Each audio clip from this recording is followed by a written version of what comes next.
তোমার এই ছেলে কোথাও যাবে না, ও এখানেই থাকবে। আমাকে মাফ করে দিস বাবা, তোর মনে যে এত কষ্ট আমি বুঝিনি। না মা, তুমি আমার কাছে মাফ চেও না।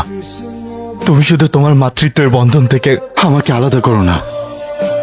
এই, আয় আমার সাথে চল। কোথায়? আরেকটা কাজ বাকি আছে, আয় চল।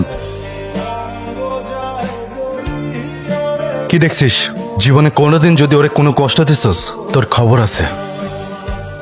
দাঁড়া, এটা রাখ। রাগ করলে কিন্তু তোমাকে অনেক সুন্দর লাগে।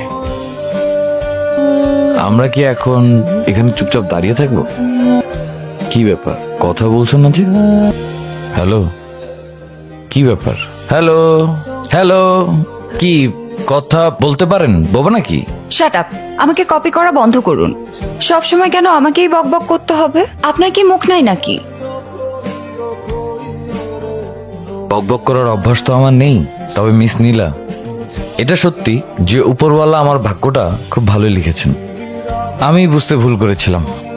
প্রথমে তোমাকে দেখে খুব বিরক্ত হয়েছিলাম, পরে আস্তে আস্তে এই বিরক্তিটাকে ভালোবাসতে শুরু করলাম। যখন তোমাকে ছেড়ে চলে যাচ্ছিলাম, তখন আমার মনে হচ্ছিল আমি বোধহয় তোমাকে পেয়েও হারাচ্ছি। Thanks to God, you are mine now. কিন্তু তুমি আমাকে সামলে নিতে পারবে তো? সামলে নিব, কেন নয়? আমার কিন্তু প্রচুর রাগ। সহ্য করে নিব। আমি কিন্তু অনেক অভিমানী। আরে বাবা, অভিমান ভাঙিয়ে দিব। আর আর আর আর তুমি আমার থেকে কি এক্সপেক্ট করো? আমি চাই তুমি আজীবন আমার পাশে বসে বকবক করে যেও। তোমার বকবক শুনে আমি সারাটা জীবন পার করে দেব। কি আমার এতটুকু আবদার রাখতে পারবে তো? না, পারবো না। তাই হ্যাঁ, তাই।